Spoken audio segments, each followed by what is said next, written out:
வாங்க ஏறலாம் சென்னிமலையை. ஒவ்வொரு கோயிலுக்கும் ஒவ்வொரு அதிசயம் இருக்குங்க. விளங்குற முக்கியமான ஒரு இடம் தான் இந்த சென்னிமலை.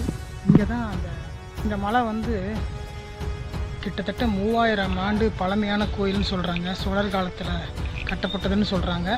இவங்கெல்லாம் புதுசாக இந்த சென்னிமலையில் பார்த்த ஒரு நண்பர்கள்.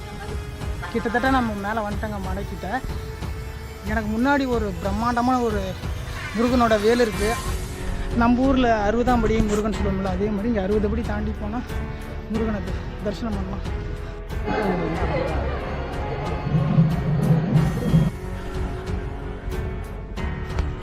இந்த மாடு சுயம்பா லிங்கமோ அல்லது ஏதோ ஒரு சக்தி நிலையோ பராமரிக்கணுங்கிறதுக்கோசரம் அந்த முருகன் சிலையை தோண்டி எடுக்கும்போது முருகரோட இடுப்பு கீழே அடிபட்டு ரத்தம் வந்துதான் சொல்கிறாங்க. பின்னாடி அவரோட தவகுகையும் சமாதி அந்த இதையும் பார்த்துட்டோம். இப்போ நம்ம கீழே இறங்கி போயிட்டுருக்குறோம்.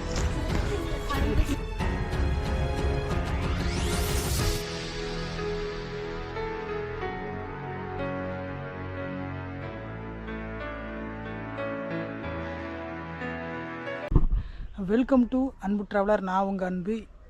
பல நாளாக வீடியோ பதிவு பண்ணாமல் இருந்திருக்கிறோம். முதல்ல என்னோடய முருகனை தேடி நான் வந்திருக்கிறோம். எங்கே வந்திருக்கோம்னா ஈரோடு மாவட்டம் சென்னிமலை சுப்பிரமணிய சுவாமியை பார்க்க தான் நம்ம வந்திருக்கிறோம். படிக்கட்டு ஏறுற வழியில் வலது பக்கமாக இருக்கிற நாகர்சனியிலிருந்து கிட்டத்தட்ட 1350 படிக்கட்டுக்கு மேலே இருக்கும். மணி வந்து 11 மணி ஆகுது. வாங்க ஏறலாம் சென்னிமலையை.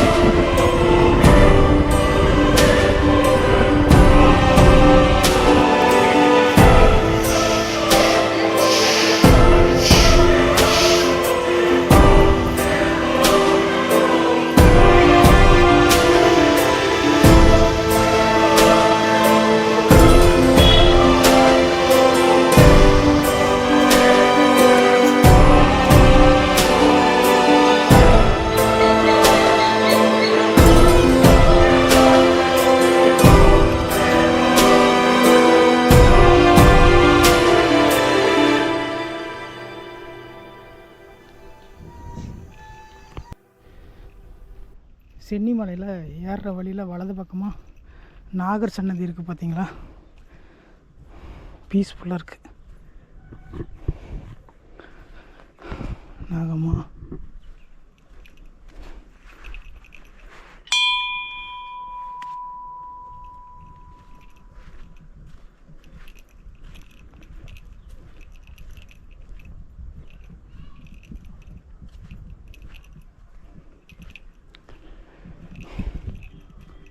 ஒரு பார்க்கும்போது புத்துக்கண்ணு மாதிரி இருக்குது. நீங்கள் வரதா இருந்தால் காலையில் அதிகாலையில் வாங்க. அப்போ தான் வெயில் கம்மியாக இருக்கும். இப்போ மணி சரியான மொட்டை வெயில் மாதிரி இருக்குது. கால் வைக்கிறதுக்கு சூடாக இருக்குது. ஏறி கொஞ்சம் தூரத்துலேயே ஒரு முதல் மண்டபத்தில் உட்காந்துருக்கோம். இங்கே இருக்குது பார்த்தீங்களா, இதுதான் அந்த ஒரு மண்டபம் புதுசாக கட்டியிருப்பாங்களாட்டுது. நான் போன வருஷம் வந்து வீடியோ எடுக்க வந்தேன். அது பழைய சேனலுக்கு வீடியோக்கு வந்தப்போ இந்த இடமெல்லாம் இல்லை, புதுசாக கட்டியிருக்காங்க. எல்லாம் பச்சை பசேர்னு இருக்கும். ஒவ்வொரு கோயிலுக்கும் ஒவ்வொரு அதிசயம் இருக்குங்க. அதுவும் முருகப்பெருமான அதிசயம்னா அவ்வளோ அற்புதமாக இருக்கும். அதை தேடி தான் நம்ம வந்திருக்கோம். என்னென்னா, அருணகிரினால் பாடல் பெற்ற ஸ்தலமாக விளங்குகிற முக்கியமான ஒரு இடம் தான் இந்த சென்னிமலை. இங்கே தான் அந்த நம்ம தினந்தோறும் கேட்குற சஷ்டி கந்தக சஷ்டி விழாவும் பாடல் ஏற்றிருக்காங்க. இந்த மலையில் தான். அவ்வளோ அற்புதமான மலை. நாங்கள் போயிட்டே இருப்போம். குரங்குகளெல்லாம் அழகாக விளாண்டுருக்குது வெயிலில். அதுங்களுக்கு என்ன தெரியும்? வருதா, தெரியுதா? ஜாலியாக விளாடுது பாருங்க. அழகாக இருக்குது.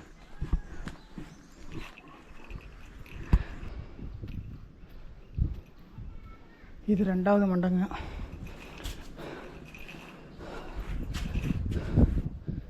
இங்கே முருகர் அவருடைய ஃபோட்டோ தான் இருக்குது உள்ளுக்குள்ளார.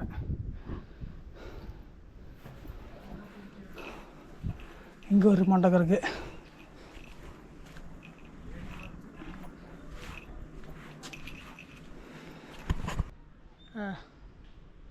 இந்த மலை வந்து கிட்டத்தட்ட 3000 ஆண்டு பழமையான கோயில்னு சொல்கிறாங்க. சோழர் காலத்தில் கட்டப்பட்டதுன்னு சொல்கிறாங்க. இந்த மலை எப்படி உருவாச்சுன்னா, வாயுதேவனுக்கும் ஆதிசேஷனுக்கும் சண்டை வந்தப்போ நான் பெரிய ஆளா நீ பெரிய ஆளான்னு ஒரு சண்டை நடந்துச்சு இல்லையா, அதில் மேருமலையை வந்து உதிரி பாகங்களாக விழும்போது இந்த மலை ஒரு பகுதி இருந்ததாக சொல்கிறாங்க. ஆனால் அவ்வளோ சூப்பராக இருக்குங்க அந்த இடம். இப்போ பார்த்திங்கன்னா நம்ம சென்னிமலை பஸ்ஸு போகிற பாதையில் இருக்கும். இது எப்படின்னா படிக்கட்டு இங்கே போயிட்டுருக்கு, அதுக்கு பக்கத்தாலேயே மலைப்பாதை இருக்குது. நம்ம சிவன் மலையில் பார்த்துருப்போம், மலையை வந்து ரோடு வந்து படிக்கட்டுக்கு உள்ளுக்குள்ளே பூந்து போகிற மாதிரி இருக்கும். அதே மாதிரி எங்கேயும் அமைஞ்சிருக்கு. நான் உங்களுக்கு காட்டுறேன். நம்ம வந்த பாதை அங்கே இருக்குது, பக்கத்தில் போய் காட்டுறேன். ரோடு கொஞ்சம் பெருசு பண்ணியிருப்பாங்களாட்டுக்குது இந்த மலை ரோடு.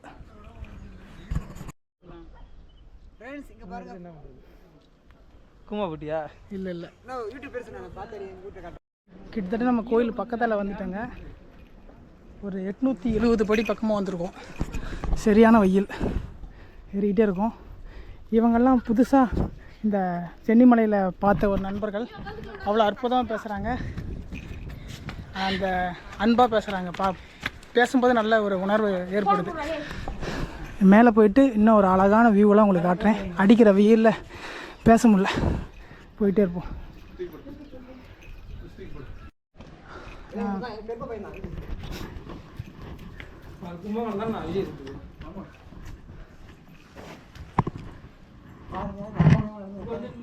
கிட்டத்தட்ட நம்ம மேலே வந்துட்டோங்க மலைக்கிட்ட. எனக்கு முன்னாடி ஒரு பிரம்மாண்டமான ஒரு முருகனோட வேல் இருக்குது. நீங்கள் பார்த்தீங்கன்னா அவ்வளோ சூப்பராக இருக்குது. பாருங்கள், காட்டுறேன் ஒரு நிமிஷம்.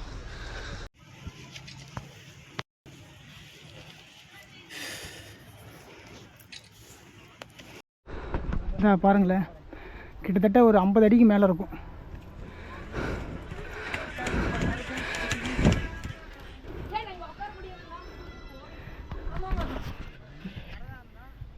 அதிகாலையில் ஒரு 4:30 மணி டு 5 மணிக்கு வாங்க. அதுக்கப்புறம் நீங்கள் வரவே ஏன்னா பயங்கரமான வெயில் அடிக்குது. இல்லைன்னா நீங்கள் கீழே பஸ் வசதி இருக்குது, பஸ்ஸில் கூட நீங்கள் தாராளமாக வரலாம். ஏன்னா அடிக்கிற வெயில் அந்த மாதிரி இருக்குது. நீங்கள் ஏறி போய் பார்க்கணும் அப்படின்னா கொஞ்சம் சாயந்தர டைமில் இல்லை காலை டைமில் வாங்க. இல்லை டைம் இல்லை அப்படின்னா நீங்கள் பஸ்ஸில் கூட தாராளமாக வரலாம், பஸ் வசதியெல்லாம் இருக்குது.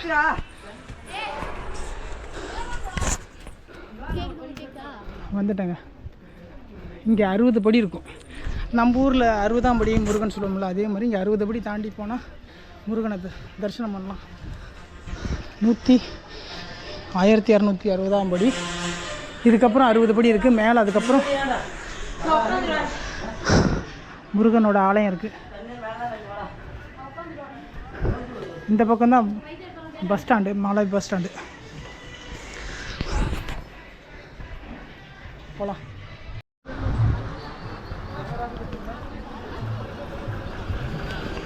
மலை பஸ் ஸ்டாண்டு மேலே வந்தீங்கன்னா இங்கே பஸ் நிறுத்திடுவாங்க. இப்படியே போய் முருகப்பெருமானை தரிசனம் பண்ணலாம். நம்ம அந்த வழியாக போகலாம்.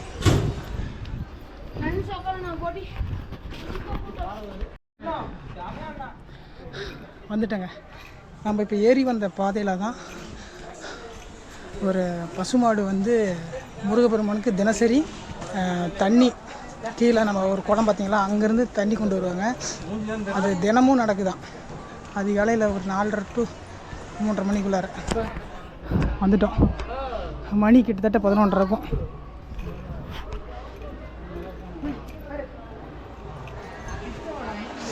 பொடி தாங்குற மாதிரி கீழே வந்து ஒரு மேட்டு மாதிரி விரிச்சிருக்காங்க.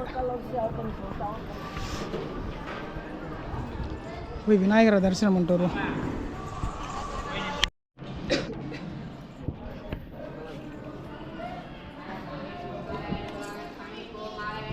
சென்னிமலை ஆண்டவனுக்கு தேங்காய் பழம் ஒரு செட்டு வாங்கி வச்சுங்க. விநாயகரை வணங்கி வச்சோம். போயிட்டே இருக்க வேண்டியதான். உள்ளே போயிட்டு உங்களுக்கு சொல்கிறேன்.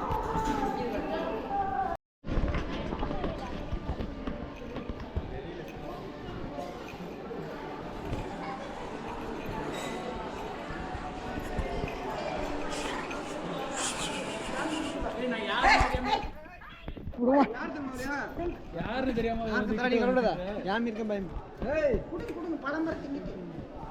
அப்புறமே நானே ஒன்று தரேன்.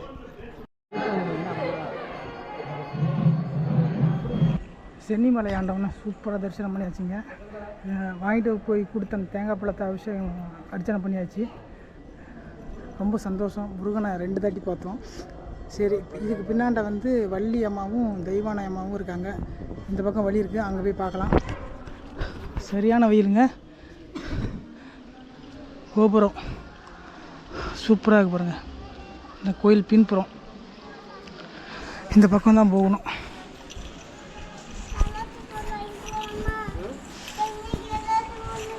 இந்த சைடு போகணும் கொஞ்சம் தூரம். அங்கே போயிட்டு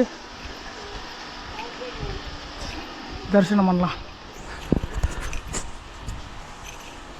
சாமி கும்பிட்றதுக்குள்ளார அந்த தேங்காய் பழம் வாங்கி வச்சுருந்தேன் இல்லையா, அது வந்து ஒரு குரங்கு வந்து சரியான ரவுடி. என்கிட்ட வாங்காமல் போக மாட்டேன்னு சொல்லி சரியான ரவுடி. நம்ம நண்பர்களை 3 பேர் சந்திச்சோம் இல்லையா, அவங்க கொஞ்சம் சப்போர்ட் பண்ணாங்க. அதாவது இங்கே அன்னதான டோக்கனை கொடுத்துட்டு இருந்தாங்க. நாங்கள் லைனில் நின்னனால அதை வாங்க முடியல. அந்த வள்ளி அமிர்தவள்ளி சுந்தரவள்ளி தாயார் சன்னதி. இதுக்கு பின்னாண்ட வந்து 18 சித்தரில் முக்கியமான ஒருத்தர் இந்த பின்னாக்கு சித்தரோட தவக்குகை இருக்குது. இந்த வழியாக போகணும். அங்கே போட்டிருக்கு பாருங்கள், பின்னாக்கு சித்தர் கோயிலுக்கு சித்தர் குகை செல்லும் வழின்னு போட்டிருக்கு. எல்லாம் அன்னதானத்துக்கு லைனில் இருக்காங்க. போய் தரிசனம் பண்ணிட்டு வரோம்.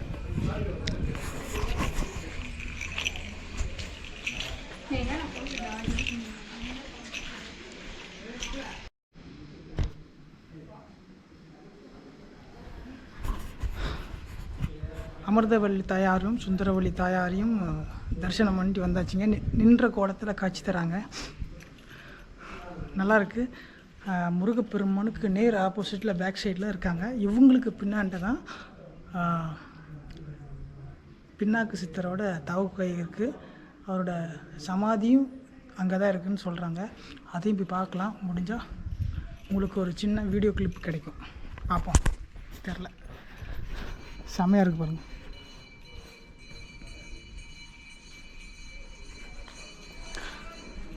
இது போட்டிருக்கறனால பரவாயில்ல, நல்லா சூடு தாங்குது.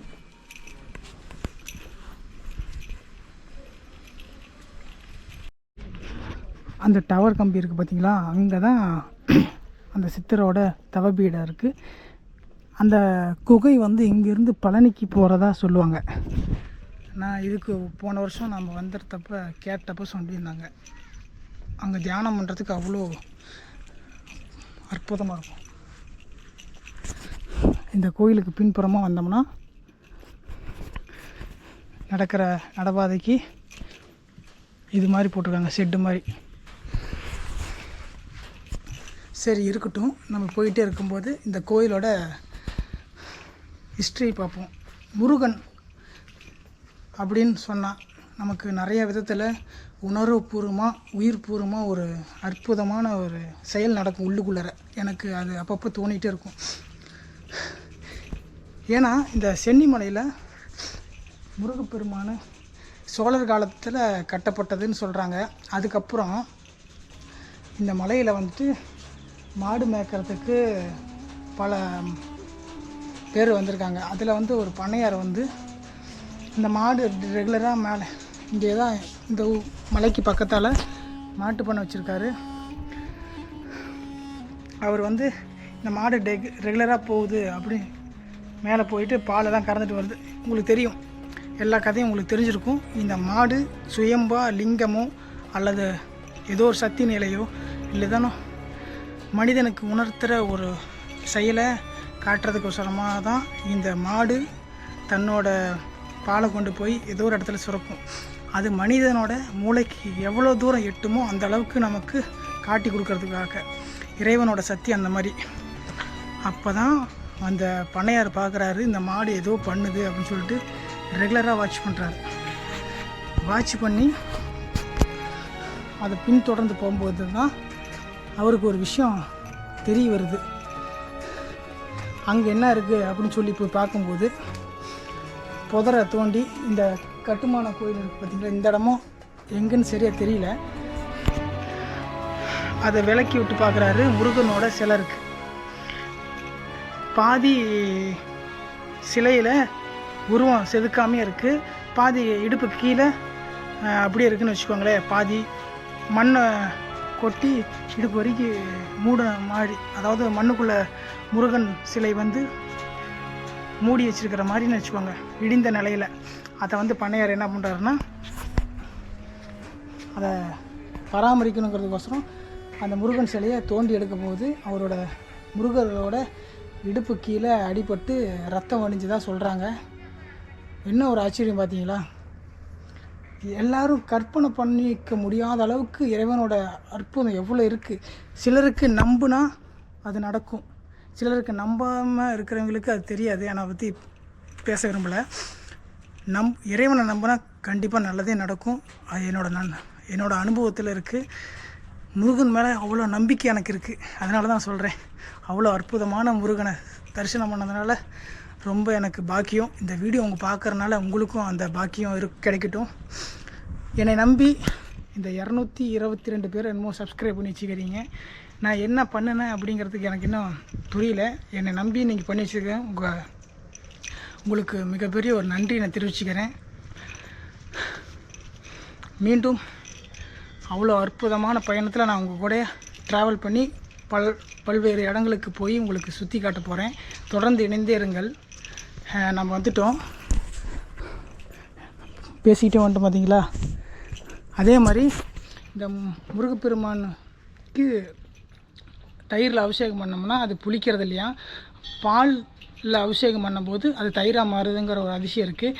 அது இல்லாமல் நம்ம ஏரி வந்தோம் பார்த்தீங்களா, அதில் டெய்லியும் மாடு போட்டு தண்ணி கொண்டு வராங்க. அது இல்லாமல் என்ன சொல்ல வந்தேன்னா,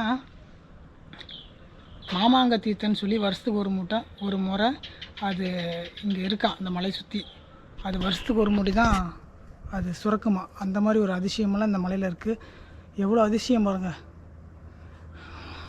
போயிட்டே இருப்போம். போய் தரிசனம் பண்ணிட்டு நேரம் ஓய்வு எடுத்துகிட்டு கீழே கிளம்புவோம். மணி 12:30 ஆயிடுச்சு.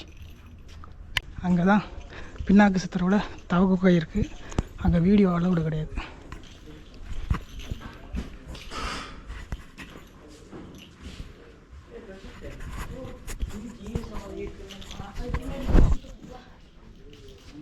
என்னது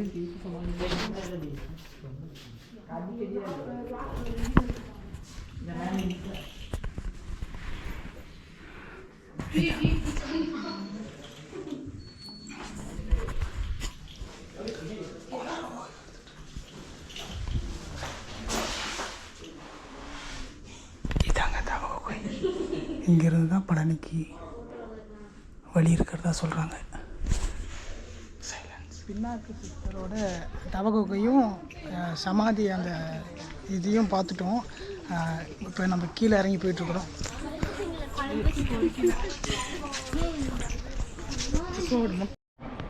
கோயிலுக்கிட்டே வந்துட்டேங்க.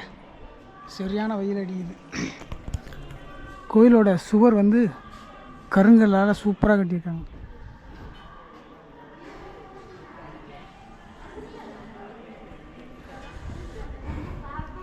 கொஞ்ச நேரம் ஓய்வு எடுத்துகிட்டு கீழே இறங்க ஆரம்பிச்சிடலாம். நம்ம பார்த்தோம் இல்லையா, அந்த 3 நண்பர்கள் அவங்க வந்துட்டுருக்குறாங்க. அவங்களுக்கு காட்டுறேன். ஃபேஸ் சரியாக காட்டினான்னு தெரியல, பேர் கூட தெரியாது. காட்டுறேன். சாமியெல்லாம் கும்பிட்டு நம்ம வெளியே வந்துட்டோம். வெளியே ஒரு மண்டபம் மாதிரி இருந்துச்சு இல்லையா, அங்கே உட்காரத்துக்கு நல்ல ஒரு இடம். இங்கேருந்து வியூ பாருங்கள்.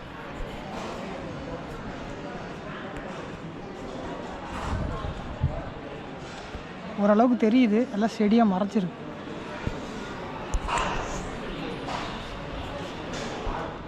இங்கே எல்லாருமே உட்காந்துருக்காங்க. ஃபேன் நல்லா கூலிங்காக இருக்குது.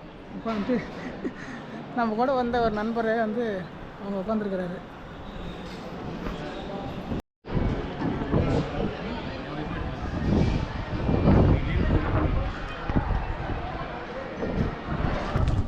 சூப்பராக தரிசனம் பண்ணி பார்த்துங்க. இறங்க ஆரம்பிக்கிறோம். மணி 1:30 மணிக்கு மேலே இருக்கும்.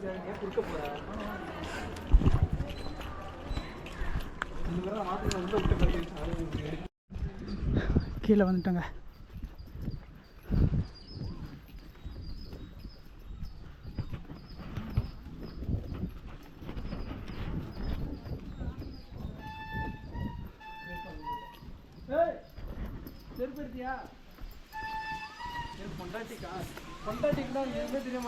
இந்த வீடியோ உங்களுக்கு பிடிச்சிருக்குன்னு நம்புகிறேன்.